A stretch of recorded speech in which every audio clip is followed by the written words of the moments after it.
प्रणाम गुरु जी। नमस्कार नमस्कार, आप सभी लोगों को बहुत बहुत जय श्री नमस्कार। कृष्ण। प्रणाम। नमस्कार। प्रणाम गुरु जी। प्रणाम प्रणाम प्रणाम। गुरु जी। प्रणाम गुरु जी प्रणाम। आज आज का सेशन हम शुरू करते हैं। हाँ, सिटी साहब आप बताइए, क्या प्रश्न है आज का? गुरु जी, मेरा तो एक बड़ा कॉमन सा प्रश्न है एक्चुअली। वो जैसे गुरुग्राम एनसीआर में ये लग गया, ग्रैप लग गया, ग्रैप 4। तो हम्म। अब कंस्ट्रक्शंस चल रही थी, जैसे 3-4 उनमें साइट्स पे कंस्ट्रक्शन चल रही है, और अभी लेंटर छत का वो भी काम मतलब शुरू ही होना था। वो कंस्ट्रक्शन पे पूरी एनसीआर में रोक लगी। तो ये तो मतलब कोई इसमें वो प्रॉब्लम होती है, या कोई दोष है, या कोई इसका वो करना है मैं हल आपका वगैरह। प्रश्न समझा ही नहीं।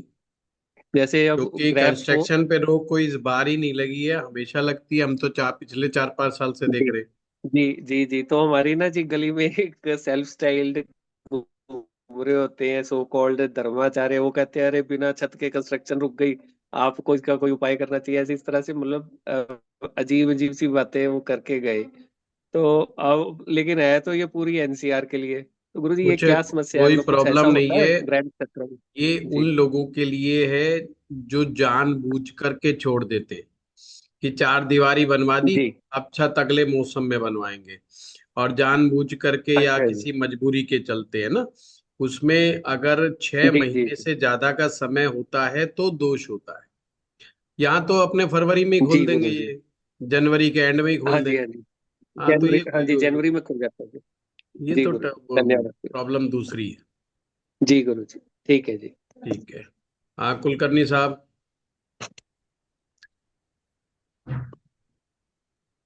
नमस्ते सर। नमस्कार। सर, लास्ट संडे में एक क्वेश्चन पूछा था कि 11th हाउस में चंद्रमा, गुरु और शनि है, और तीसरे में सूर्य है, और दूसरे में शुक्र है। तो क्या मैं चावल देवस्थान में दे सकता हूँ शुक्र को? प्रॉब्लम पहली कुछ? बात तो, अगर हमने केवल ये प्रश्न पूछना है कुलकर्णी जी कि हाँ क्या सर। मैं चावल मंदिर में दे सकता हूँ, तो हाँ उसका हाँ। 11वें भाव से कोई संबंध ही नहीं है, आपको बताने की आवश्यकता ही नहीं है। लाल किताब का एक सिंपल सा नियम समझ लीजिए। कुंडली का दूसरा भाव पूरा मंदिर है, पूरा का पूरा मंदिर। और ओके। कुंडली का 9वां भाव गर्भ क्षेत्र है। जैसे हम मंदिर में जाते हैं तो मंदिर में भी एक गर्भ स्थान होता है। गर्भ स्थान का मतलब ये होता है, अगर वो भगवान शिव का मंदिर है तो पिंडी का स्थान, जहां पर ज्योतिर्लिंग रखा जाता है, वो स्थान गर्भ स्थान कहलाता है। या जहां पर मेन मुख्य प्रतिमा स्थापित की जाती है उसे गर्भ स्थान कहा जाता है। तो गर्भ स्थान जो है वो कुंडली का 9वां भाव है, और सेकंड हाउस पूरा का पूरा मंदिर है। अगर हम मंदिर में जाकर के किसी भी प्रकार का दान पुण्य कर रहे हैं, क्योंकि कई बार लोग मंदिर में जाकर भंडारे करते हैं, कई लोग वहां पर जाकर के पीपल की सेवा करते हैं, कई बार लोग जाकर के चींटियों को दाना खिलाते हैं, चिड़ियाओं को खिलाते हैं। आपने अक्सर पुराने मंदिरों के साथ देखा होगा, लोग मंदिर में जाने के बाद दान पुण्य कर्म इत्यादि भी करते रहते हैं। तो मंदिर के जो बाहर का किया गया पुण्य कर्म, दान पुण्य होगा, वो सेकंड हाउस में नहीं आएगा।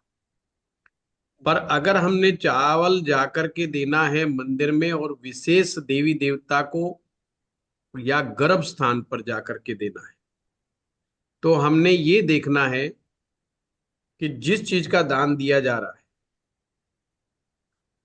वह किस ग्रह से रिलेटेड है, और उस ग्रह का शत्रु क्या उस भाव में बैठा है। सिंपल सा कंसेप्ट।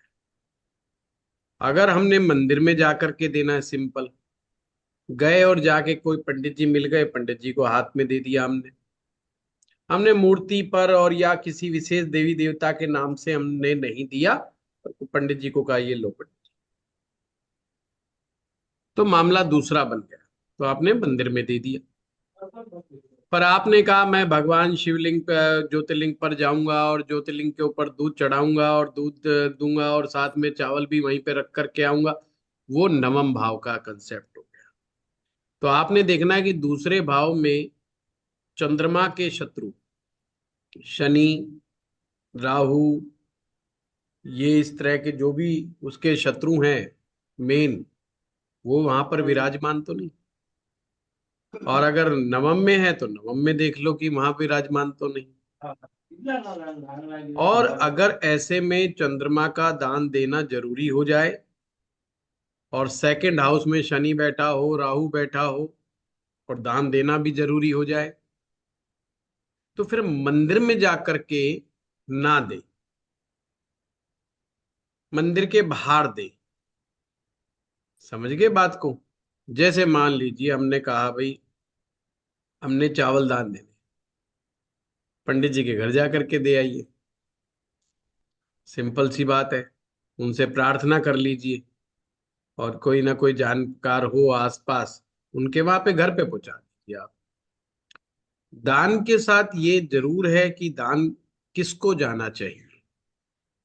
ब्राह्मण को दान जाना चाहिए, गरीब को दान जाना चाहिए, किसको जाना चाहिए? अक्सर हमारे देश में लेफ्टिस्ट के द्वारा एक मुद्दा उठाया जाता है कि ब्राह्मणों को और मंदिरों को दान देना व्यर्थ है, गरीब को दान दो। तो ज्योतिष शास्त्र में गरीब को दान देने से मना किया ही नहीं, बल्कि उसे अप्रिशिएट किया गया है। पर दान जब किसी व्यवस्था के तहत ग्रह से रिलेटेड करते हैं तो दान फिर नियम के अनुसार होता है। उस नियम को अगर हम फॉलो नहीं करेंगे तो उसका परिणाम नहीं आएगा हमारे पास। एक बच्चा बहुत इंटेलिजेंट है, 10वीं कक्षा में पढ़ता है, एक्स्ट्रा इंटेलिजेंट है बच्चा, न्यूज देखता है, न्यूज दिमाग में घुस जाती है, अखबार पढ़ता है, अखबार, हर चीज में एक्सपर्ट। बस वो अपने सब्जेक्ट की क्लास नहीं पढ़ता, अपना सब्जेक्ट नहीं पढ़ता, और जब वो एग्जाम देने जाएगा तो निश्चित तौर पर उसको स्कूल फेल कर देगा। अब आप क्या कहेंगे कि क्या बच्चा बेवकूफ है? बच्चा तो बेवकूफ है ही नहीं, वो तो 24 घंटे में अपनी प्रतिभा का प्रदर्शन कई बार कर चुका है। जो भी मिलता है वो कहता है अरे हाईली इंटेलिजेंट आदमी है, ये तो बड़ों बड़ों को पीछे छोड़ देता है। पर स्कूल कह रहा है ये फेलियर आदमी। तो जो व्यवस्था बनी हुई है, जब हम उस व्यवस्था से बाहर जाकर के काम करेंगे तो हमें परिणाम प्राप्त नहीं होगा। यही फिलॉसफी तंत्र की है। तंत्र भी कहता है देखो जो सिस्टम हम समझा रहे हैं ना, उसी के तहत चलना पड़ेगा, अपना दिमाग ना लगा। अगर अपना दिमाग लगाया तो तंत्र फेल है, अपना दिमाग लगाया तो मंत्र फेल है। ज्योतिष में कहते हैं पहले जानो फिर मानो, तंत्र में उल्टा है, पहले मानो फिर जानो। इस मंत्र से ये सिद्धि होगा पहले मान लो। जानना नहीं है कि होगा कि नहीं होगा, वो तो जब जानोगे जब होगा, अभी तो मानना ही पड़ेगा। ऐसे ही दान में है, जब उपाय करते हैं तो उपाय में तंत्र का कंसेप्ट ही कार्य करता है कि पहले मान लो, कि पहले मान लो जो शास्त्र कह रहा है, जो आचार्य कह रहा है, जो एक्सपर्ट कह रहा है वो ही ठीक है, उसी से परिणाम आएगा। पहले मान लेना है, फिर जानने की कोशिश कर। हमारे गुरुजी तो कहा करते थे जब शुरुआत में मंत्र दो उसका रहस्य मत बताओ किसी को भी, मंत्र काम नहीं करेगा। और जब तक रहस्य मत बताओ जब तक मंत्र, वो व्यक्ति मंत्र का आचार्य न बन जाए, क्योंकि ये वो रहस्य के चक्कर में ही पड़ा रहेगा। जिसका मेन काम है जप, वो तो भूल जाएगा, वो तो कोई और ही साइंस की दुनिया में चला जाएगा। आजकल उपाय करने वाले मैक्सिमम इन्हीं चक्कर में लग गए कि हम रिसर्च करेंगे जी ऐसा क्यों और कैसे और क्यों नहीं, तो उपाय करना भूल जाएंगे और दूसरे चक्रों में लगे रहेंगे, फिर कहेंगे रिजल्ट्स नहीं है। ये ज्योतिष में चाहे वैदिक हो, चाहे पराशर हो, चाहे भृगु हो, चाहे लाल किताब हो, कोई भी पैथी हो, उपाय का सारा खेल बिलीफ से चलता है, आपके फेथ से चलता है। और बिलीफ और फेथ दो चीज गड़बड़ा गई तो गड़बड़ा गई। मैथ तो हम लगाएंगे। अब दूसरे बात पे आते हैं। किसी व्यक्ति का राहु या शनि दूसरे भाव में है, अगर वो मंदिर में चावल दे दे तो क्या हो जाएगा जी, नुकसान हो जाएगा? बिल्कुल भी नहीं, कोई नुकसान की गुंजाइश ही नहीं। तो क्या होगा? तो हमें सिर्फ ये देखना है, क्या वो दान किसी ग्रह शांति के उद्देश्य से दिया गया है, या एक दिन मूड में आ गए और आपने कहा अरे यार कोई खुशी की बात है या मन कर रहा है, इतने लोग मंदिर में आ रहे हैं, सबको मैं खीर खिलाना चाहता हूँ और मंदिर में मैं खीर बंटवाना चाहता हूँ, आपने गए और मेन पुजारी जी को बोल दिया, पुजारी जी ने भी हाँ कर दी, भैया ले आओ हम बंटवा देंगे, जो भी आएगा जाएगा अपने हाथों से बंटवा दो, कोई साइड इफेक्ट नहीं होगा, क्योंकि वो आपने खुशी से किया गया दान। खुशी से किया गया दान का संबंध आपकी कुंडली के ग्रहों से नहीं होता। फिर प्रश्न उठता है, क्या ये दान हमारे पुण्यों में जुड़ेगा या नहीं जुड़ेगा? क्योंकि कुंडली के अनुसार तो किया नहीं हमने, नियम को माना नहीं। तो निश्चित रूप से दान आपके पुण्य कर्मों में जुड़ेगा, उसका परिणाम सुपरिणाम आपको प्राप्त होगा। पर कब प्राप्त होगा इसका कोई मैथमेटिक्स नहीं है। जब भी व्यक्ति बहुत विपरीत परिस्थिति में फंसेगा, जब ऐसे ही किए गए दान सामने आ जाते, मतलब वो हमारी रक्षा करते। सामान्य दिनों में आपके व्यापार में वृद्धि वगैरह ये सब नहीं देखने को आपको मिलेगी, इसका कोई इससे लेना देना नहीं है।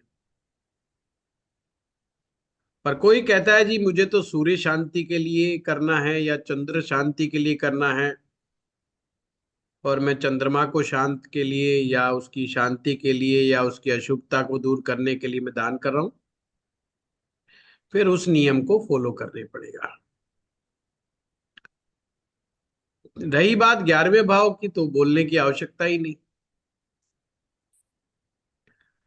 शनि चंद्र साथ में बैठे हैं जब तो दान की आवश्यकता है। चंद्र और शनि एक प्रकार का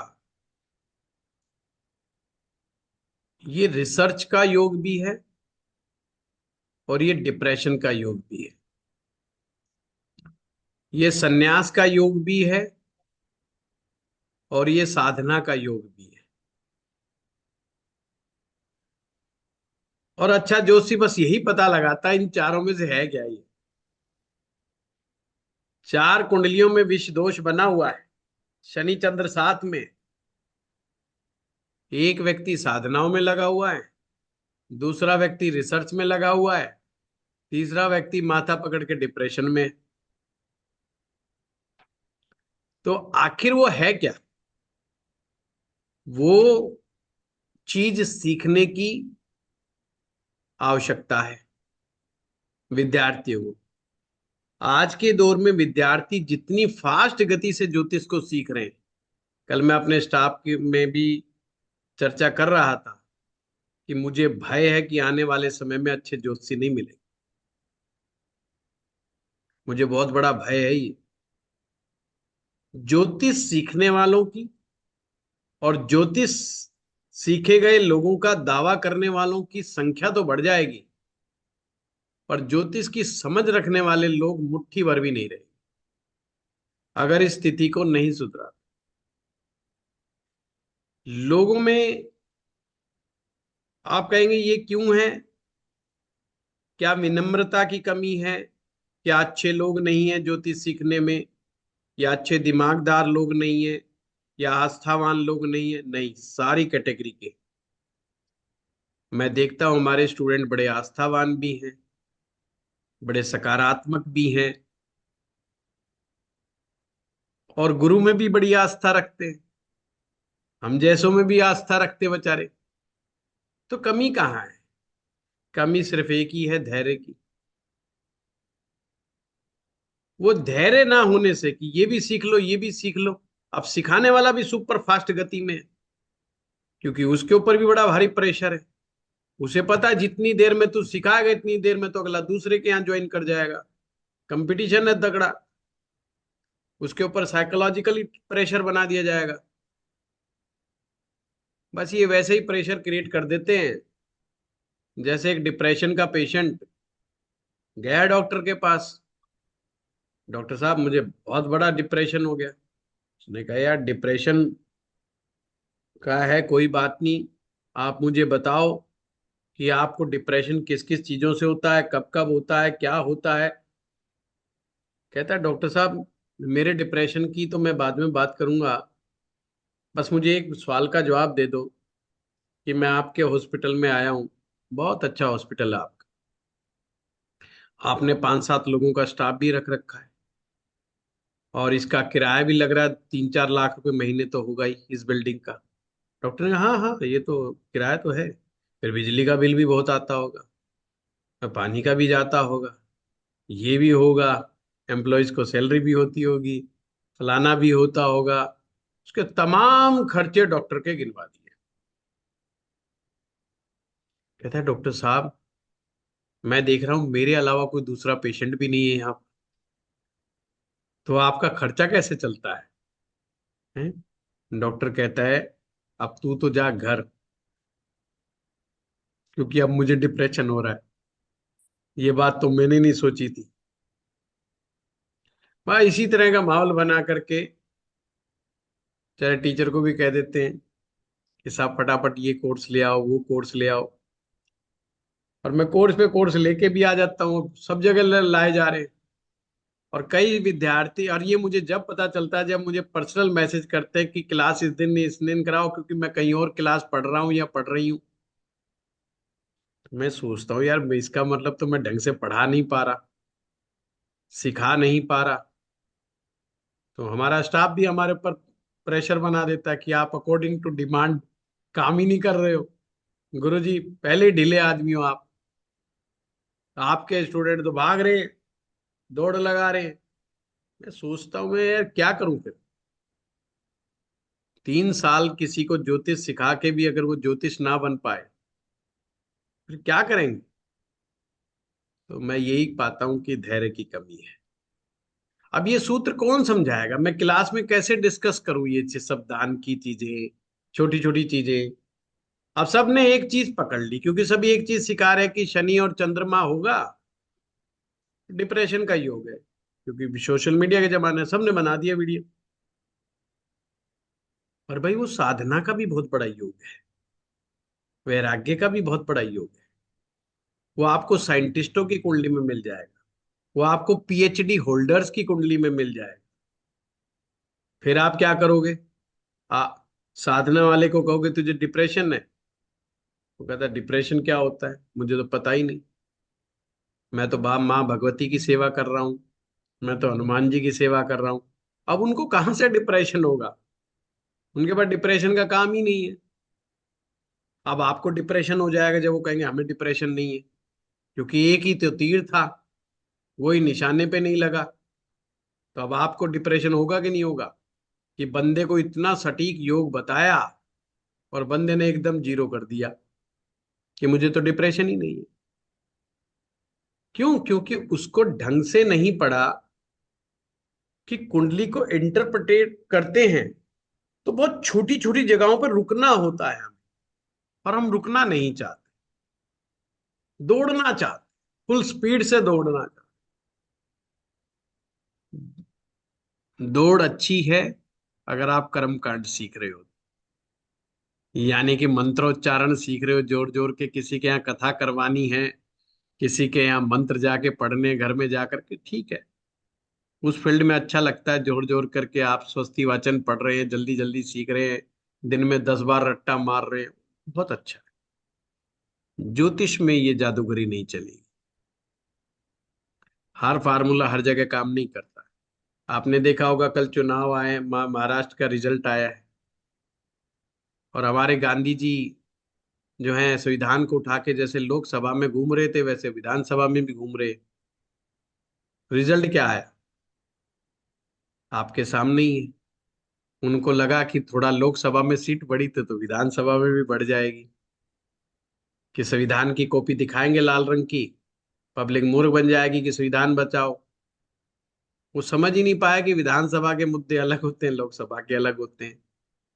तो इसलिए आप लोग भी तमाम समझदार हैं, अपने आप को इस स्तर पर तैयार करें कि जब कोई व्यक्ति कोई समस्या, जेन्युइन समस्या आपके पास लेके आए, सबसे पहले आप में उस समस्या को समझने का सामर्थ्य हो। नंबर 2, उस समस्या को मैनेज कैसे करना है।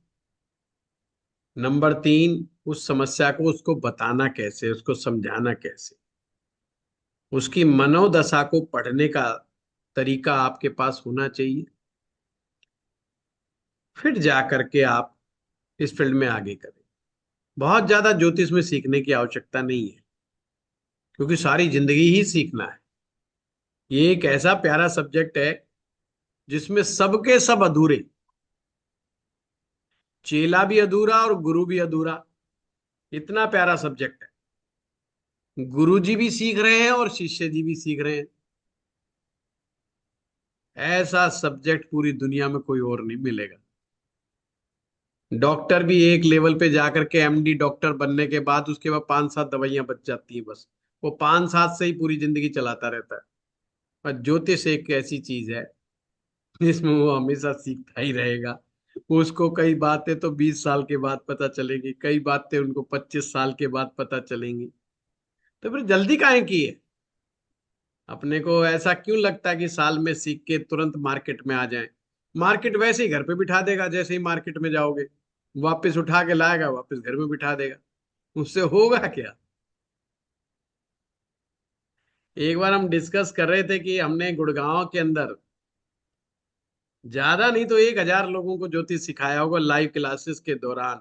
इतने सालों में, इतने वर्षों में बड़ा हमने बैच का, एक हमारी स्टूडेंट हैं और उन्होंने मिलकर डाटा तैयार किया, तो जो याद आए वो 700-800 के करीब लोग आए, और 100-200 वो जिनका हमें याद ही नहीं आए, जो आए बीच में, कोई 4 महीने गया, कोई 5 महीने में, मतलब ये उनको तो जो जो साल भर से ऊपर थे जो रुके हमारे पास।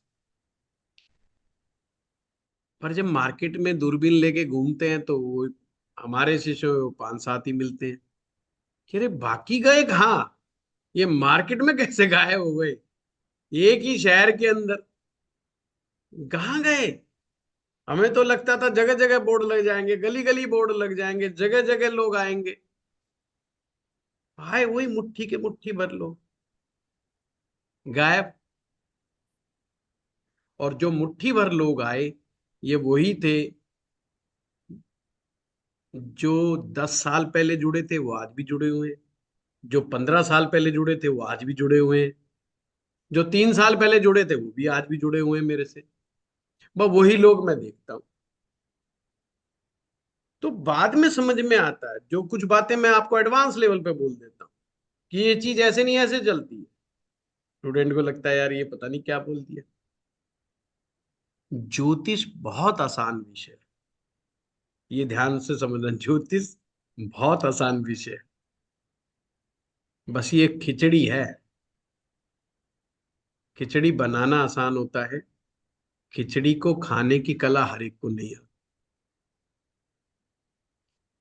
वो सीखनी पड़ेगी। ठीक है, हर चीज को सीखिए। दान का क्या महत्व है, दान कौन सा दान कब करें तो क्या होगा।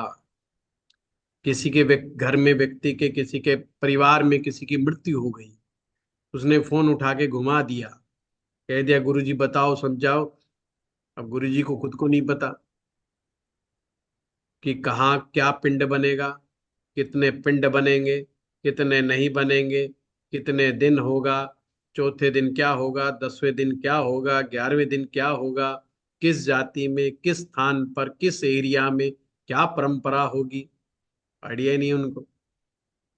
तो नहीं जी नहीं, हम तो लाल किताब एक्सपर्ट हैं, ये सब हम नहीं बताते। भाई तुम लाल किताब एक्सपर्ट हो गए, पर वो तो बेचारा यही मान के बैठा है कि तुम जानते होंगे। नहीं पता है, क्योंकि आपने, हमने आधे अधूरे में भाग ली। जब लोग आपके साथ जुड़ते हैं तो समूल रूप से जुड़ जाते हैं, परिवार का परिवार आपसे जुड़ जाता है, एक आत्मीय संबंध बन जाता है। फिर वो आपको खुशी में, गम में हमेशा वो याद करते हैं, और उस याद में आपका बहुत जबरदस्त महत्व होता है। तो कुलकर्णी साहब बिल्कुल ना घबराएं। चावल का दान लक्ष्मी दोष निवारण में भी किया जाता है। चावल का दान चंद्रमा की शांति में भी किया जाता है। चावल के बगैर हमारी कोई पूजा संपन्न ही नहीं होती। एक लक्ष्मी जी को छोड़ करके लक्ष्मी प्राप्ति के लिए ही चावल दान किया जाता है, पर एक लक्ष्मी जी की पूजा में ही चावल नहीं अर्पित किए जाते। बाकी प्रत्येक तरह की पूजा में चावल का विशेष महत्व है, या आप ये कह सकते हैं बिना चावलों के कोई पाठ पूजा संभव ही नहीं है हमारे सनातन धर्म में। तो चावलों की इतनी भारी इंपॉर्टेंस है। चलिए अगला बढ़ते हैं। हाँ चारू जी। थैंक यू गुरुजी। प्रणाम गुरुजी। प्रणाम। गुरुजी एक थोड़ा सा बड़ा बेसिक सा क्वेश्चन है, लेकिन मैं हमेशा ना इस चीज पे समझ जाती हूँ लेकिन फिर दोबारा आके अटक जाती हूँ, तो मैंने सोचा एक बार आपसे पूछ लेती हूँ। गुरुजी एक कर्क लगन की कुंडली में मंगल और राहु अगर तीसरे भाव में बैठे हैं और मंगल की 8वीं दृष्टि 10th हाउस पे पड़ रही है अ, चंद्र पे, तो जी। गुरुजी ऐसे में मंगल का प्रभाव, मंगल की 8वीं दृष्टि का प्रभाव हम्म। लग्नेश पे जो कि चंद्र है और 10th हाउस में बैठा है उसमें हम्म। कैसा पड़ेगा? तो आप बताइए कैसा पड़ेगा। बेसिक क्वेश्चन का जो जवाब दीजिए आप। हाँ। अ, हाँ जवाब अब दीजिए, कोई बात नहीं। हाँ, मैंने मैंने चंद्र के डिस्पोजिटर को देखा, वो अपने से हम कहीं डिस्पोजिटर पे पहुंच गए आप। हाँ नहीं। काय की जरूरत है। मसला दृष्टि पे अड़ा पड़ा है, आप डिस्पोजिटर पे चले गए। हाँ हाँ। डिस्पोजिटर का क्या करना, डिस्पोजिटर तो खुद ही मंगल है, अगर हाँ वो 10वें में डिस्पोजिटर बैठा है। मंगल है। हाँ वो अपने ही घर को देख रहा है। तो हाँ, तो मेरे ख्याल से आपका कंफ्यूजन समझ लीजिए। आपका कंफ्यूजन है मंगल ग्रह की 8वीं दृष्टि 8वीं चंद्रमा दृष्टि। पर, हाँ उसका क्या फल होगा, तो उसी पे हाँ टॉपिक पे टिके रहो। हाँ हाँ आओ हाँ जी आप। गुरुजी। तो हाँ, ये मंगल की 8वीं दृष्टि मुझे उतनी समझ में नहीं आती है कई बार, कई मतलब इसीलिए मैंने कहा आपसे पूछती हूँ। मंगल की 8वीं दृष्टि में मैं कंफ्यूज हो जाती हूँ हमेशा। मंगल की 3 दृष्टियां हैं। हम्म। चौथी दृष्टि, 7वीं दृष्टि और 8वीं दृष्टि। जो 8वीं दृष्टि होती है ये अच्छी नहीं मानी जाती। मंगल की अष्टम दृष्टि अच्छी नहीं मानी जाती। अब चाहे वो मित्र को देखे चाहे शत्रु को देखे, यानी कि वो चंद्रमा पर पड़े चाहे वो किसी और ग्रह पर पड़ती, वो उस ग्रह को डिस्टर्ब करने का प्रयास करेगा। अब समझना, ये मत बोलना डिस्टर्ब कर दिया, हम्म। डिस्टर्ब करने का प्रयास करेगा। यस। अब इसमें मंगल के गुण मिलाइए, अष्टम भाव के गुण मिलाइए हम्म। और चंद्रमा के गुण मिलाइए, और देखिए कि चंद्रमा के किस गुण को अष्टम भाव और मंगल दोनों मिलकर के डिस्टरबेंस क्रिएट कर। मंगल जब भी चंद्रमा को दृष्टि देता है, चाहे कोई सी भी दृष्टि देता है, सबसे पहले हम ये कहें, दृष्टि अगर आ रही, कोई दृष्टि से दृष्टि संबंध भी बोलते हैं, तो व्यक्ति में इम्पेशंस आ जाता है। व्यक्ति हर काम हड़बड़ाहट में, जल्दबाजी में करना पसंद करता है। उसको लगता है तू पीछे रह जाएगा, अगर तूने थोड़ा सा भी चूक कर दी, तो थोड़ी सी भी देर तूने अगर कर दी ना, तो तू दुनिया में सबसे पीछे तू ही रहेगा और दुनिया आगे निकल जाएगी। वो जो हड़बड़ाहट, वो जल्दबाजी, वो उसको आगे चल के अगर वो नहीं काबू आता, इमोशनल इम्बैलेंस इम्बैलेंस, बहुत जल्दी हताश निराश हो जाना और बहुत जल्दी खुश हो जाना, क्षणे रुष्टे क्षणे तुष्टे वाली मनोवृत्ति हो जाना, चीजें शामिल है। अब अष्टम क्या करेगा? आठवीं दृष्टि भय करता है, अच्छा। भय पैदा करता है। हाय अगर ये ना हुआ तो फिर क्या होगा, बस ये फिर क्या ना होगा, उसको जो सवाल का जवाब नहीं मिलता और डर जाता है। किसी ने झूठ मूठ बका दिया कि ये हो जाएगा, बस वो डर गया, हम्म। एकदम से भाग लिया। तो वो जो भय है, जो इंस्टेंट भय, हम्म। अब वो कहाँ जा रहा है? वो चंद्रमा पर जा रहा है। चंद्रमा कौन है? मन। मन। तो सारा इम्पैक्ट मन पे आ गया। हम्म। मंगल ने मन को समझा दिया, और मंगल तो योद्धा है, बहुत स्ट्रांग योद्धा है। वो कोई भी बात हैरी गैरी नहीं करता, वो बहुत स्ट्रेट फॉरवर्ड करता है और कम बात करता है। मंगल की आदत है कम बात करना, पर एकदम, और अपनी बात पर अड़े रहना, बड़ा स्ट्रांगली डिटर्मिनेशन के साथ बोलना कि मैं कल आऊंगा 11 बजे, तुम्हें दिन के अटैक करूंगा। बस क्यों करूंगा, कहाँ करूंगा, वो इतना नहीं समझा। अपना एक लाइन, वन लाइनर बोला और साइड में। अब चंद्रमा की तो हालत खराब है, ना तो वो योद्धा है, ना कुछ और है। अगर ये दृष्टि सातवीं होती तो सीन बदल जाता। अब आठवीं है, आठवीं दृष्टि तो भय क्रिएट कर रही है। अब वो घबरा गया, बुरी तरीके से घबरा गया, इसने ये बात बोली तो क्यों बोली, और सोच सोच पागल हो रहा है, मेरा इससे क्या पंगा, ये पंगा वो पंगा। उसकी रात की नींद हराम हो, क्या वो झूठ मूठ बोल के निकल लिया। अगर यही मंगल चंद्रमा को सातवीं दृष्टि से देखता, तो सीन पलट जाता। फिर चंद्रमा कहता, ये मंगल मेरे साथ ऐसी बात क्यों कर रहा है, ये तो मेरा फ्रेंड है, ही इज माई फ्रेंड। वो मंगल से बात करता, you are my best friend, तो मुझे पीटने पाटने की बातें क्यों कर रहे हो? मंगल भी कहता, हाँ यार, चंद्रमा इज माई बेस्ट फ्रेंड। तो चलो हम धन की बात करते हैं, फाइनेंस की बात करते थर्ड। हैं। तो चंद्र मंगल का दृष्टि संबंध अच्छा हो गया, हम्म। पर क्या वो जल्दबाजी, वो हड़बड़ाहट खत्म हो गई? नहीं, सिर्फ इस दृष्टि से भय खत्म हुआ है। अच्छा। जल्दबाजी वही रहेगी, एंग्जाइटी का लेवल वही रहेगा, जरा सी कोई सूचना मिल जाए बस वही रहेगा। बस एक अंतर आ जाएगा, अगर कोई ऐसे व्यक्ति को डराएगा, तो 2 मिनट के लिए डरेगा, तीसरे मिनट वो ये सोचेगा मेरे पास क्या क्या पावर है इससे फाइट करने की, मैं भी रिटेलिएट करूंगा। यह है मंगल चंद्रमा का आपसी संबंध। अब बस चौथी ये। दृष्टि आ गई, हम्म। फोर्थ दृष्टि। फोर्थ दृष्टि जिसे सुख की दृष्टि कहा जाता है, हाँ। पर फीलिंग फैक्टर में सुख सुख नहीं है उसके। ऐसा मत समझना मैंने बोल दिया सुख है तो उसको, किसी का मंगल चंद्रमा को चौथी दृष्टि से अगर देख रहा है, चंद्रमा चौथे भाव में बैठा है, मंगल पहले भाव में बैठा है, बोला जी आ गई दृष्टि चौथी, सुख की दृष्टि हो ना। मंगल उसको चैन से ही नहीं बैठने देगा, उस चंद्रमा को। बार बार कहेगा देख तेरे पास मकान नहीं है, मकान है तो छोटा मकान है, तेरे पास गाड़ी नहीं है, गाड़ी है तो छोटी है, और एक है तो दो क्यों नहीं है, गुप्ता जी के तीन है तो तेरे पास चार होनी चाहिए, पांच। चैन से मंगल जब भी नहीं बैठने दे। पर वो दृष्टि बाद में सुखों में परिवर्तित हो जाएगी लोगों की निगाह में। जो आदमी चैन से नहीं बैठेगा, अल्टीमेटली वो क्या करेगा? फिर वो गाड़ी लाएगा, वो मकान लेगा, वो एक के बाद दूसरा, दूसरे के बाद तीसरा, तीसरे के बाद चौथा।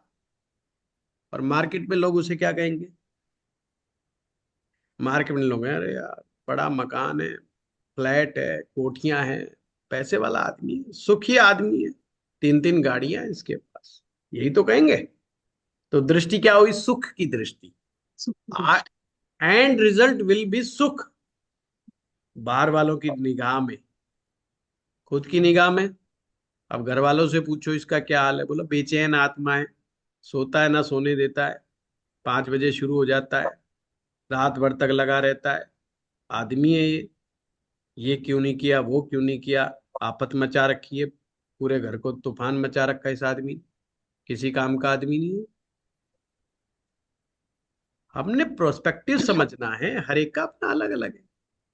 बाहर वाले आपको अलग निगाह से देखेंगे, घर वाले आपको अलग निगाह से देखेंगे, और सबसे बड़ी बात, आप अपने आप को कैसे देखें, आप अपने आप को कितना प्यार करते हैं, आप अपनी सफलता के लिए क्या करते हैं क्या नहीं करते, और उससे भी बड़ी बात, आप सफलता मानते किसको? कहीं सफलता गलत चीज को मान लिया तो भी पंगा हो जाएगा। पता चला सफल तो हो गए, पता चला कुछ मिला ही नहीं। इन चीजों के चक्कर में हम फंसे हुए थे, तो जो मिला उसमें तो आनंद ही नहीं।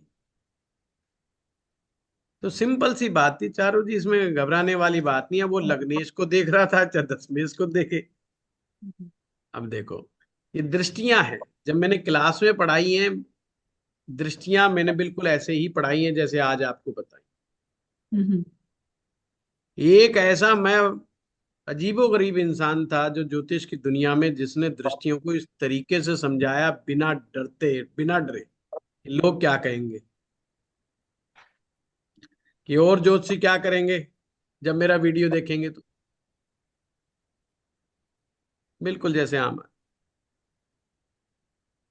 अजी उसकी दृष्टि आ गई, देखना जी, जब मुझसे लोग कंसल्ट, अरे देखना जी आपने दृष्टि की तो बात ही नहीं करी। भाई मैं क्यों करूं बात?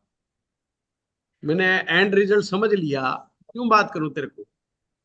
क्या वो उस ग्रह का सारा चेंज कर देगा? नहीं। दृष्टि दो बातों पर काम करती, इच्छा शक्ति, बिना इच्छा शक्ति के दृष्टि का काम ही नहीं।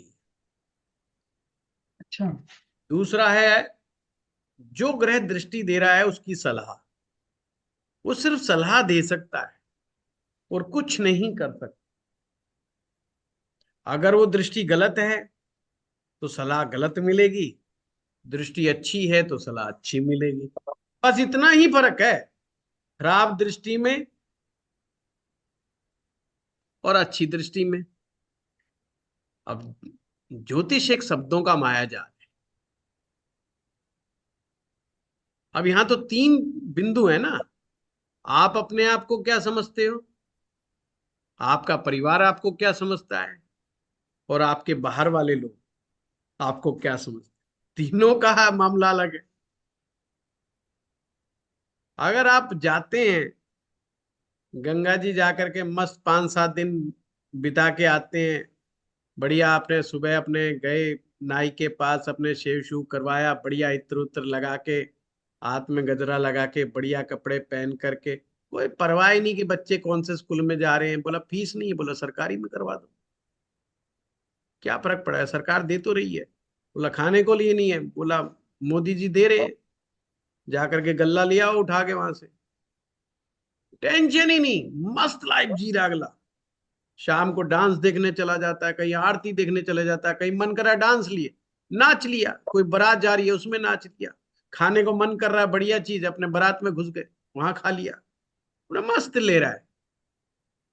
अब वो व्यक्ति असली मस्त लाइफ जी रहा है, पर सारा परिवार टेंशन में उसकी मस्त लाइफ को देख के। बीवी टेंशन में, माँ बाप टेंशन में, सब जानकार टेंशन में कि ये पट्टा करेगा क्या। उस आदमी ने सबको टेंशन दे रखी है। समझ रहे हो बात को? दोनों अलग अलग है। अगर वो व्यक्ति ऐसा ही जीता रहा, उसकी लंबी आयु हाँ ना, होगी, समझ गया ना उसको उसको। कोई बीमारियां नहीं होनी है, उसका इम्यूनिटी बहुत अच्छा रहना है, बहुत सी चीजें हैं उसके साथ, उसके रिलेशनशिप बहुत अच्छे होंगे, उसका इमोशनल जो सोचने का तरीका है, जो इमोशन को समझने का तरीका है, वो एक्सीलेंट हो, एक्सीलेंट एज पार एक्सीलेंट। और वो व्यक्ति जब बुढ़ापे में जाएगा तो इतना गहरा अनुभव लेकर के बैठा होगा कि कोई सोच भी नहीं सकता। जो पीएचडी होल्डर फेल होंगे उसके सामने। और वो 60, 70, 80, 90 साल की उम्र में भी 50 साल के आदमी से ज्यादा जवान प्रतीत होगा। अब लाइफ है ये। पर सबको टेंशन है, सब परिवार। और बाहर का हर आदमी आता है, बेइज्जती करके चला जाता है। साले कमाता क्या है तू? तेरे बच्चे तो सरकारी में पढ़ रहे हैं, तेरे बीवी जो है तेरे गल्ला लेकर के आती है सरकार का, तो गेहूं आता है, तो तेरे चावल आता है। और जो लाख रुपए, 5 लाख रुपए, 10 लाख रुपए महीने ला रहा है, वो बेचारा 50 साल की उम्र में भी हालत खराब हुई पड़ी है बेचारे की। वो यही सोच रहा है 60 भी टच करूंगा कि नहीं करूंगा, 65 भी टच करूंगा कि नहीं करूंगा। समझ रहे बात को? उसके मन में हर तीसरे दिन तो यमराज दिखाई दे जाते हैं उसे, दर्शन देने आ जाते हो हैं। फिर वो यमराज ही कह जाते हैं अभी टाइम है, रुक जा, तू क्यों चिंता में पड़ा हुआ है। तो ये, पर सारे घर वाले कहते हैं कितना बढ़िया आदमी है, लाख रुपया कमाता है, 5 लाख कमाता है, 10 लाख कमाता है, गाड़ी खड़ी कर ली, बंगला खड़ा कर लिया। ये घर वालों का प्रोस्पेक्टिव है।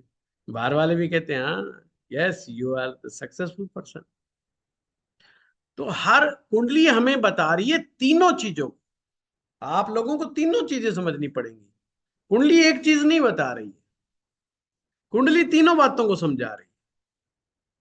अब कुंडली तो 3 डायमेंशनल चीजें बता रही है, और ज्योतिषी की समस्या है कि उसको 1 डायमेंशन में बोलना पड़ता है। अक्सर लोग कहते हैं जी बताओ मेरी कुंडली कैसे, मेरी तो कुंडली बड़ी बकवास। अब क्या बताओ? बकवास अगर देखेंगे तो सबकी बकवास, जो इस धरती पे आ गए सभी की बकवास है। और अच्छी देखेंगे तो जो खा रहा पी रहा बढ़िया चल रहा फिर रहा मैं कर रहा हूँ, वो सबकी बढ़िया है। अलग अलग है कि हम किस कॉन्टेक्स्ट से उस चीज को देख रहे हैं, ये इंपॉर्टेंट है। और ज्योतिष हमें इसी चीज का ज्ञान देता है। आप अपने आप को जान लो। लग्नेश सिर्फ आपको यही चीख चीख के बोल रहा है। लग्नेश दसम में बैठ गया चारू जी का, तो टेंशन किस बात की? लग्नेश कह क्या रहा है? लग्नेश दसम में बैठा है। लग्नेश बार बार उसे यही समझा रहा है कि तुम कीड़ी मकोड़ों की तरह पैदा होकर के मरने वालों में से नहीं हो, तुम्हें तो सम्मान प्राप्त करना है। अब ये बात कहां से आ गई? 10वां भाव सम्मान का है, 10वां भाव सफलता का है।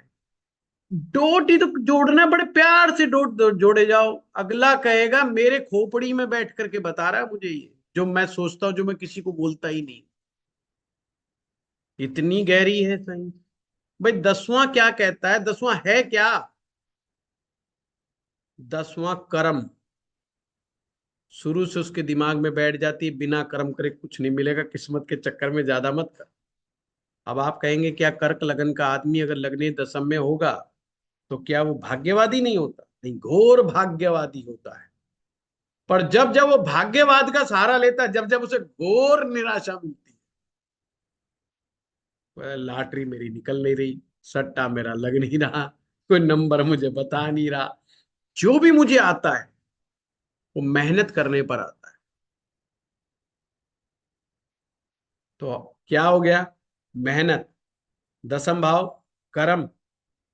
तो दिमाग में क्या बैठा? लगन क्या था? आपका दिमाग। कहाँ बैठा है वो? कर्म के घर में बैठा है, सत्ता के घर में बैठा है।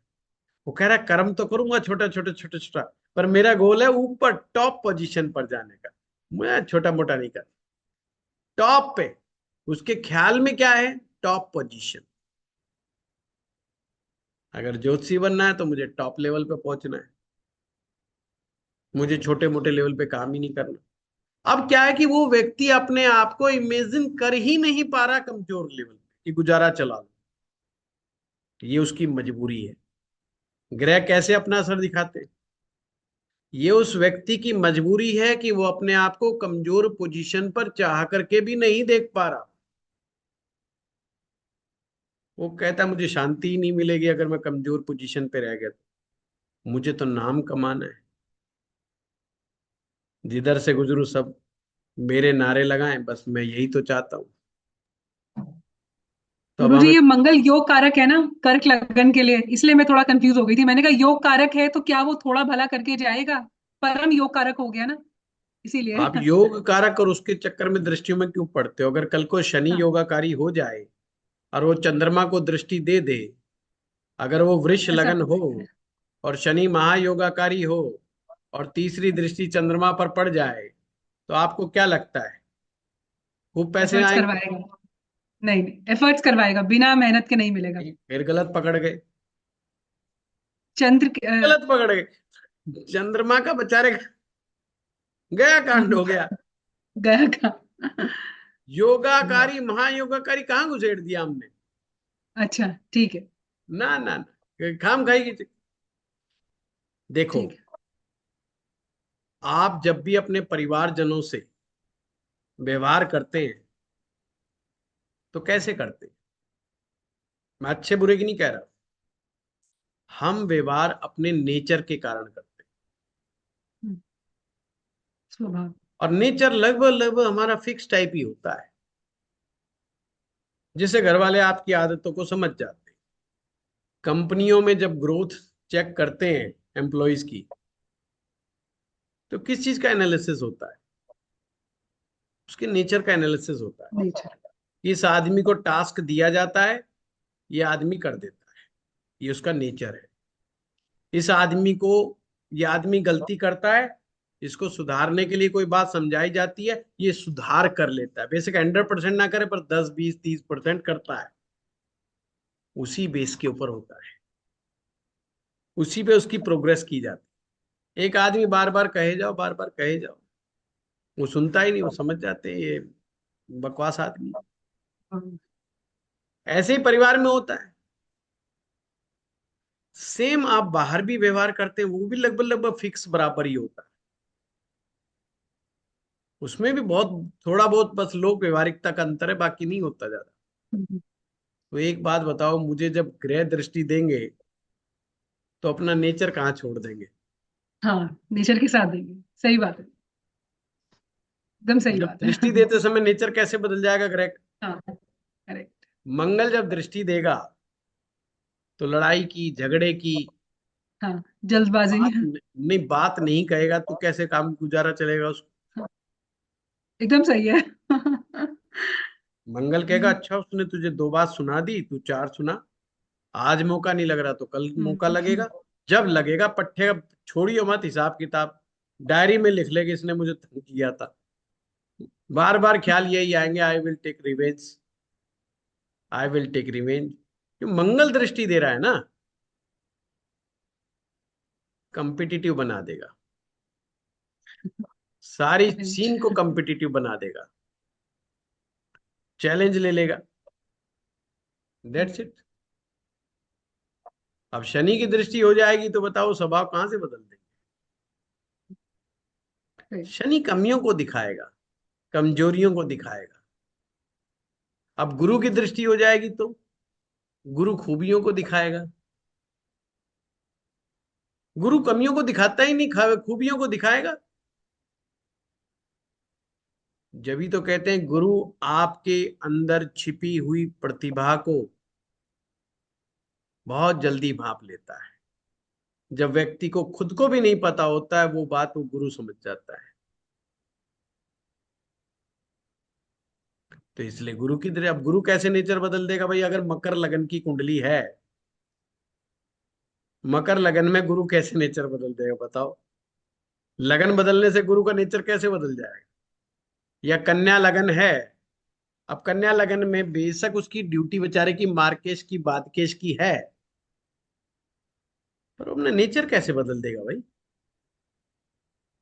नेचर नहीं बदलेगा। एक सच्चा गुरु कभी भी विद्यार्थी का अहित नहीं चाहता।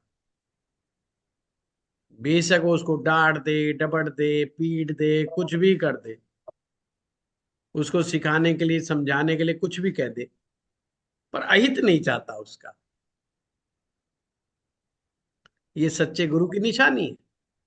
तो कन्या लगन में गुरु जी बताओ कैसे बदल जाएंगे, जबकि सबसे ज्यादा पापक ग्रह माने जाएंगे।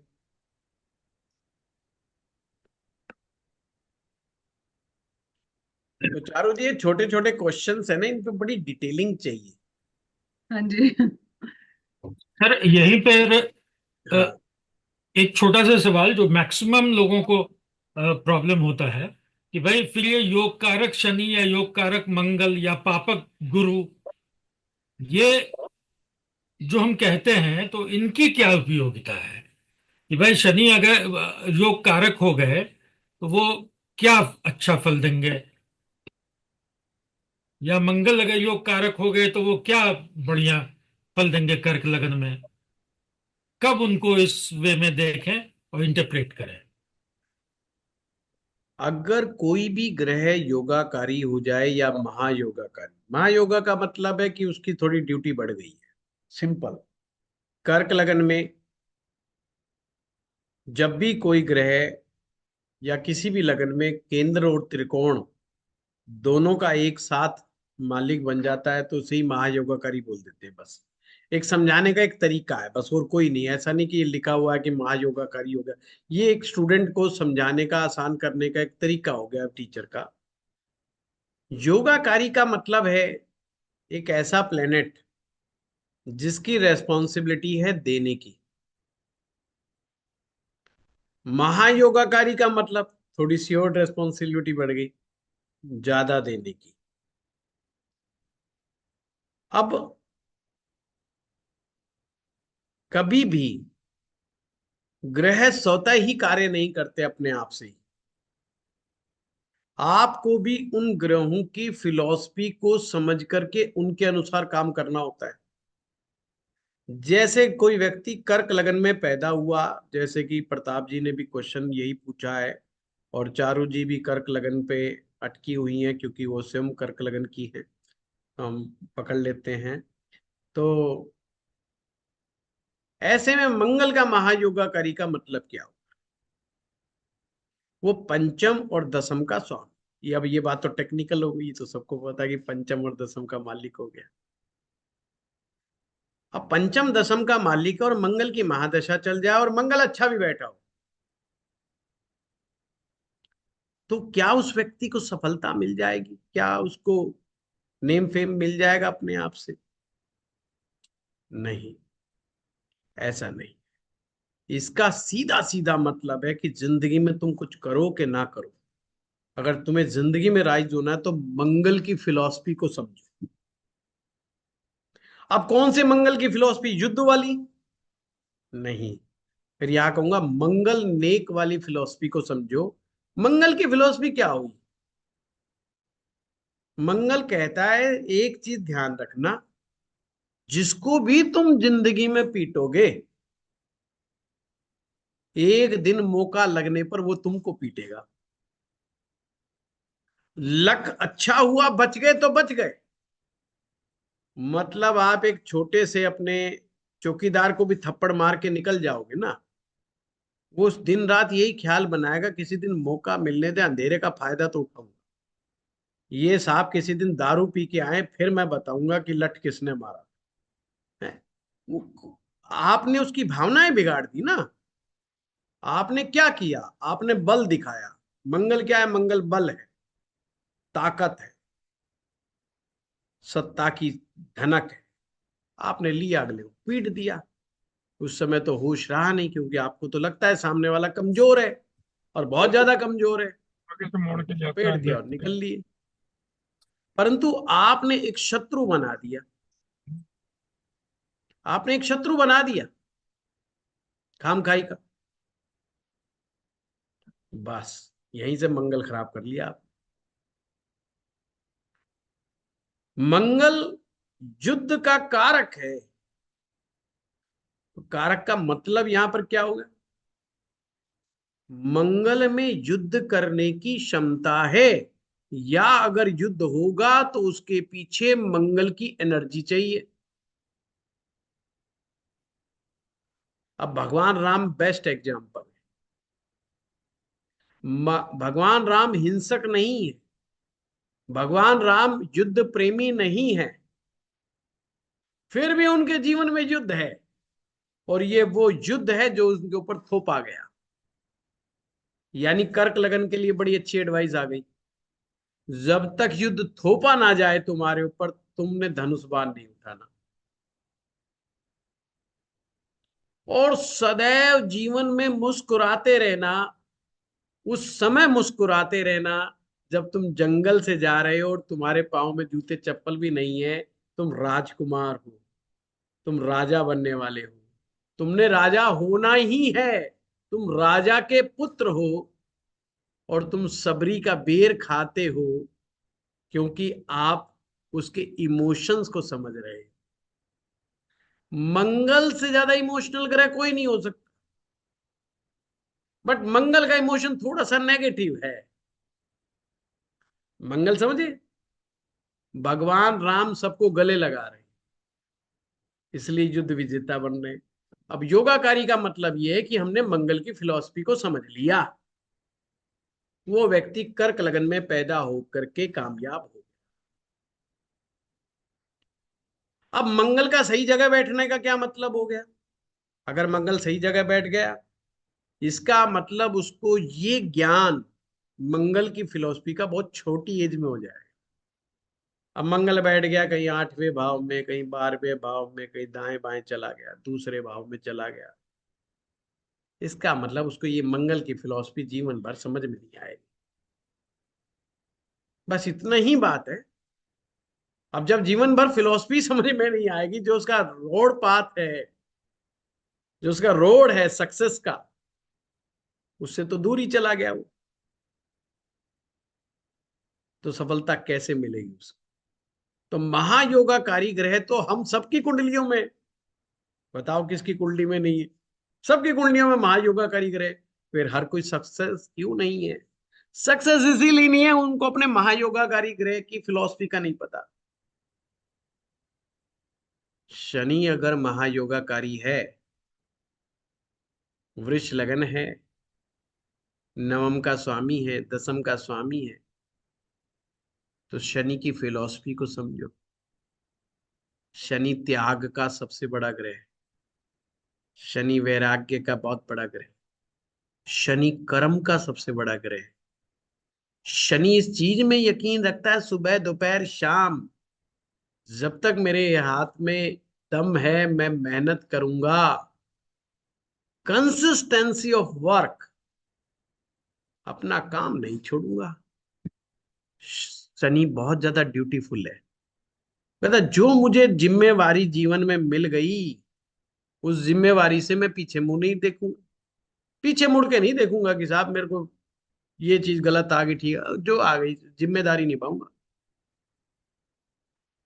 अगर वो शनि के फिलॉसफी को समझ गया तो उसको कोई हरा ही नहीं सकता, तो आगे बढ़ेगा ही बढ़ेगा। अब शनि बैठा है अच्छी जगह, वो बहुत छोटी एज में सीख लेगा ये बात, बहुत छोटी एज में।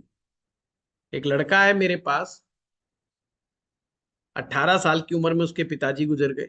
कर्क लगन का लड़का है, कर्क लगन की बात चल रही है, तो शनि उसका चौथे भाव में बैठा, उच्च का शनि बंदे का, और शनि की दशा में ही पिताजी गए। अब समझना बात, वो बच्चा जब मेरे पास आया तो उस समय 18 साल का था, आज तो 21-22 साल से ऊपर का बल्कि 22-23 साल का होगा। 2019 18-19 में आया था मेरे पास, देख लो 5-6 साल हो गए उसको। मतलब वो मुझ में सम्मान करता है, ये कोई बहुत बड़ी बात नहीं, या मुझ में विश्वास करता है, ये कोई बहुत बड़ी बात नहीं, बहुत सारे लोग करते हैं। उस आदमी को जिम्मेवारी का इतना एहसास है कि वो बच्चा कोरोना के दौरान अपनी कंपनी खोलता है। कोरोना आता है, बड़ा उदास होता है कि मेरे को पिताजी गुजर गए और अब मेरे ऊपर जिम्मेवारी है, तो कोरोना आ गया, मैं कैसे करूंगा। मेरे पास आया एक बार, मैंने उसको ये फिलॉसफी बिठा के समझाई बड़े प्यार से। ज्यादा पढ़ा लिखा नहीं है बच्चा, ज्यादा पढ़ नहीं पाया, पर वो बात बंदे ने ना गांठ बांध ली बात। 60 लोग आज उसके नीचे काम करते हैं। आप हैरान होंगे, उसने दूर की बहन बेटियों तक की जिम्मेवारी उठा रखी पटेल।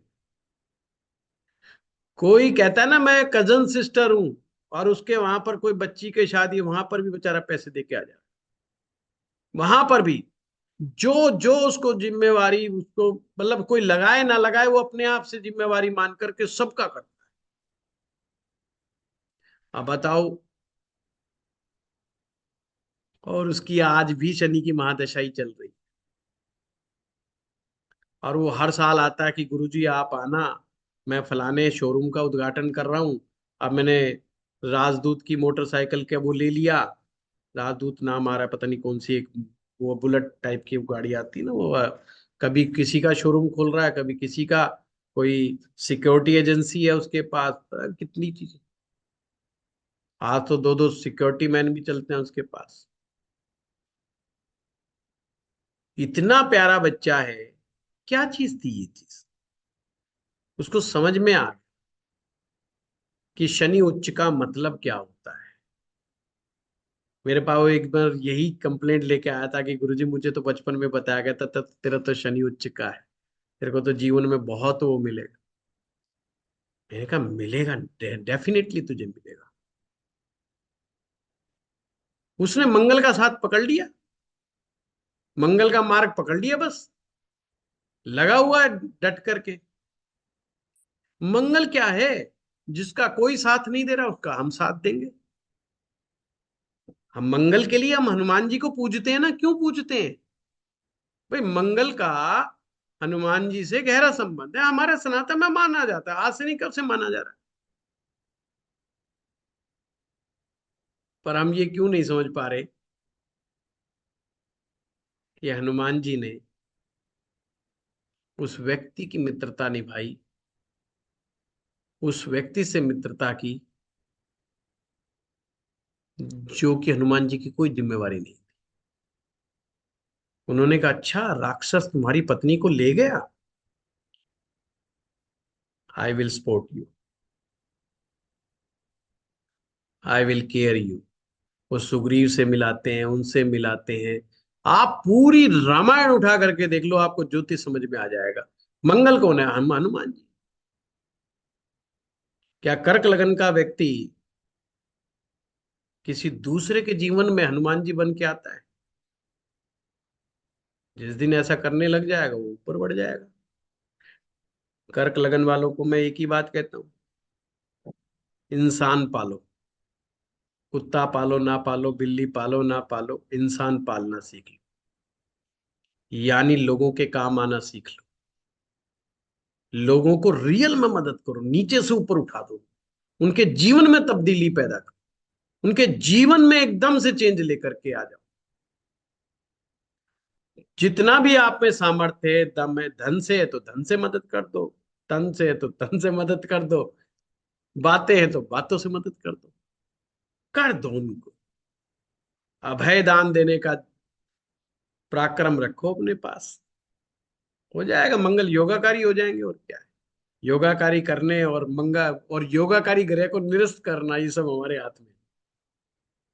हाँ, जो लोग इस तलाश में घूमते रहते हैं कि कोई पंडित जी बताएगा ये ग्रह योगाकारी, ये फलाना ग्रह ना योगाकारी, और ये, और फिर एक दिन चमत्कार हो जाएगा, झुंझुना बुझेगा और एकदम से ये हो जाएगा, कुछ नहीं होना। और हम वो क्या कहते हैं, मैजिक ऑफ थिंकिंग बिग करेंगे और हम रोज कहेंगे I can do it, I can do it, और मैं करोड़पति बन जाऊंगा, मैं करोड़पति। अरे जपे रहो सारा दिन, कुछ नहीं होना जाना, कद्दू नहीं होना। डॉक्टर के पास ले जाएंगे पकड़ के एक दिन, कहता है जी ये सारा दिन कहता रहता है आई कैन डू इट, है, करता कुछ नहीं है सारा दिन बैठा बैठा, तो उसे कुछ नहीं होना जाना भाई। ज्योतिष विज्ञान पुरुषार्थ का विज्ञान, ज्योतिष विज्ञान कर्म का विज्ञान, कर्म को समझने का विज्ञान है ये। जो समझ गया वो पार गया, जो उपायों में फंस गया मकड़ी जाल की तरह, जो समझ गया वो पार गया। सूत्र तो ये जो हीरे बटते हैं तो ये तो किसी किसी के विरले के हाथ में लगते हैं, बाकी तो सब यूं ही समेटते रहते हैं, बरसात के ओड़े समेटते रहते हैं ज्योतिष में, हर एक के हाथ में हीरे थोड़ी लगते। चलिए doctor Samita Sharma ji. Guruji thank you. इससे बेहतर तरीके से कोई भी नहीं समझा सकता था जैसे आपने समझाया है ना। नहीं, इससे बहुत बेहतर लोग तरीका हैं है चारू ही जी। नहीं। हाँ है बस ही मुझे यही तरीका आता है, बाकी समझाने वाले बहुत लोग हैं, ऐसी बात। हाँ समिता धन्यवाद जी। गुरुजी। सर प्रणाम सर। मुझे तो आपकी प्रणाम। ये जो ज्ञान की जो मतलब ऐसी अजस्र धारा बह रही है उस पे मुझे ये तोड़ने का मन नहीं कर रहा। ये जो मैं मेरा मेरा बीच में बोलने का आज वर्चुअली मतलब you don't know what you have given to us. इतना प्रणाम, इतना आभार सर कि ये मेरा ये इतना बेकार की प्रश्न पूछना भी ना असामयिक लग रहा है मुझे। किंतु सर मैंने जैसा बोला था कि वो केपी का मैंने कोर्स खरीदा था सर, मैंने वैसे बात की थी प्लेटफॉर्म पे, और ये इतना इरिटेटिंग लगेगा because you have taught something very different. Sir मुझे बस सर प्रतापशील सर भी दिख रहे हैं सर, और एक मुझे उसमें प्रदीप जी दिख रहे हैं। या तो किसी ऐसे व्यक्ति का नंबर मिल जाए कि मैं उनसे उस दौरान के जो मैंने कहा था ना कि मुझे चार्ट्स देखना पड़ेगा क्योंकि वो समझ नहीं आ रहा। मैना जी वाला कोर्स मैंने लिया है, तो सर कुछ उसके बारे में कुछ हाँ समाधान कर बता सकते हो दूंगा, तो। मैं स्टाफ को बोल दूंगा गाइड हाँ कर सर आप, देंगे ना। बिकॉज दे हैव एक्नॉलेज, पर आई थिंक बेचारे वो काम में भी व्यस्त रहते होंगे, बहुत काम भी है। आप सर जो भी रास्ता निकाल सकेंगे तो मैं बहुत कोई इंटरेस्टेड बात, हूँ, कोई केपी बात, पढ़ना चाहती हूँ। कोई और बात सर नहीं, कोई बात। बहुत ज्यादा आभार, मैंने पहला हाथ इसीलिए उठाया था कि आप अपना इतना अमूल्य समय निकाल के नहीं जान रहे सर हमें क्या दे रहे हैं। सर कोई शब्द नहीं है उसके लिए, बहुत दिल से आभार। ऐसा सत्संग जो मेरे जैसे प्रोफेशनल, ऐसे I am a successful person लेकिन मेरी दिशा बदल देता है। मैं बहुत दिल से आपकी आभारी हूँ और आपके पूरे प्लेटफॉर्म की। Thank you sir. धन्यवाद धन्यवाद। हाँ अनिल शर्मा जी। गुरुजी प्रणाम गुरुजी। प्रणाम प्रणाम। गुरुजी मेरा क्वेश्चन थोड़ा सा ये था कि एज पर आपकी जो आपसे सीखा लाल किताब में कि दूसरे घर में चंद्रमा जो है वो उच्च का हो जाता है, और वैदिक में तुला लगन की कुंडली में दूसरे घर में चंद्रमा नीच का हो जाता है। जी तो इन दोनों चीजों को किस तरह से प्रोडिक्ट करेंगे? हमने करना ही क्यों है दोनों से? तो वो उच्च का रिजल्ट देगा या नीच का रिजल्ट देगा? नहीं नहीं, हमने करना है क्यों, फंसना ही क्यों है? हमें पता है एक पतली गली है और इसमें एक आदमी बैठा है होंडा टाइप का, जब भी घुसते हैं थप्पड़ मार देता है, हमें उसी गली में क्यों घुसना है? हमने एक ही चीज पकड़ लेनी है कि या तो वैदिक पकड़ लो या लाल नहीं, किताब मेरे पकड़ लो। पास एक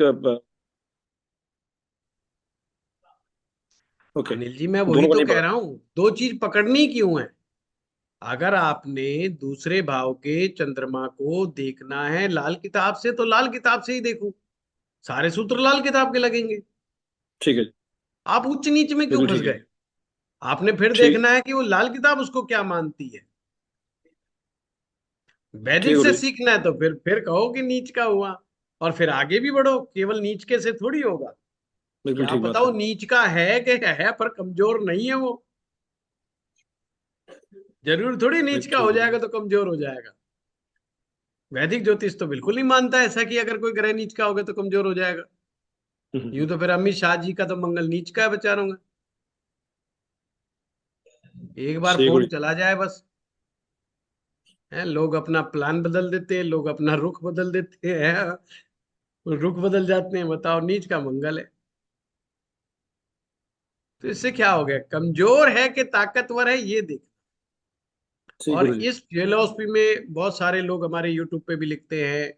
अब वो वैदिक वाला जो पहली बार लाल किताब वाला देखेगा वो ये क्वेश्चन दाग देगा कि ऐसा कैसे हो गया। तो मैं कहता हूँ उस पैथी में जाना भाई, हमें उस पैथी में जाएंगे तो पता चलेगा। एलोपैथ का डॉक्टर जुकाम होने पर, खांसी होने पर कोई आपको फ्रेज नहीं लिखेगा, क्या खाना है क्या नहीं खाना है वो नहीं लिखेगा। आप जाके चाहे अगले दिन ब्रेड पकोड़े खाया, वो नहीं मना करेगा।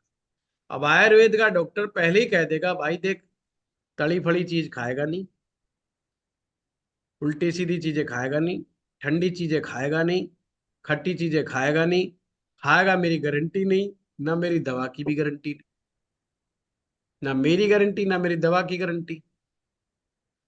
तो बात क्या है?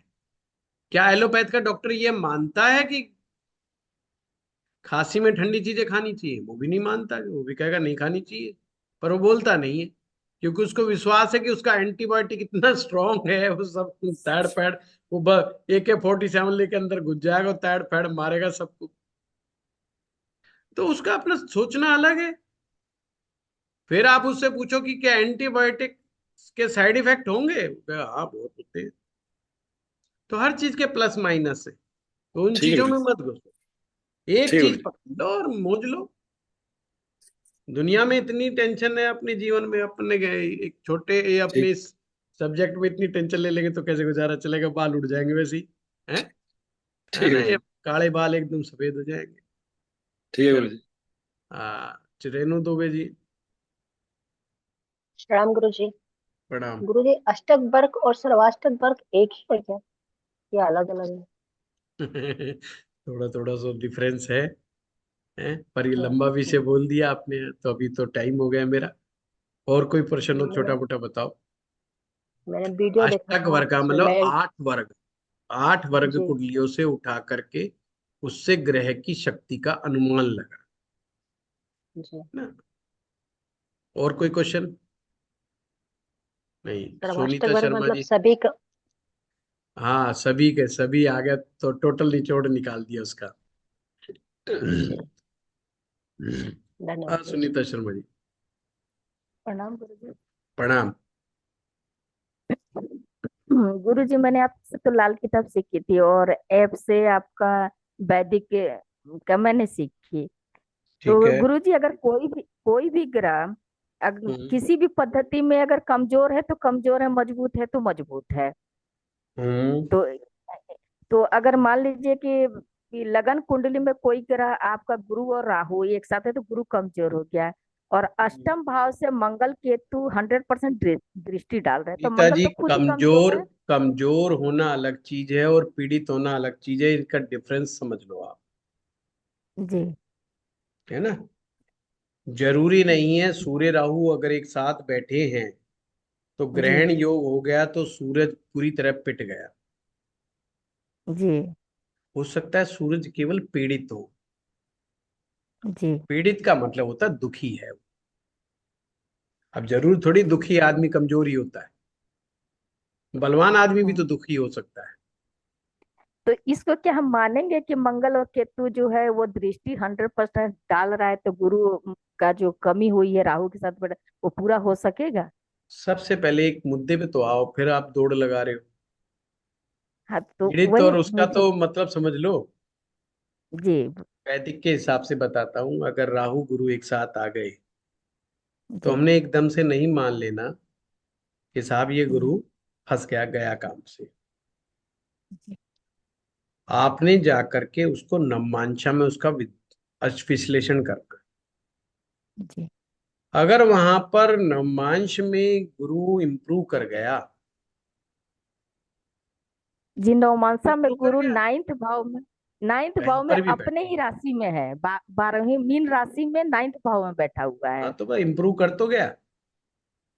तो मुझे कंफ्यूज इसलिए हूँ कि मैंने लाल किताब से देख रही हूँ तो वो कमजोर नजर आ रहा है, और वैदिक से देख रही हूँ लाल तो किताब से आपने मजबूत है। फार्मूला नहीं लगाया ना, आप एक जगह अटक गए।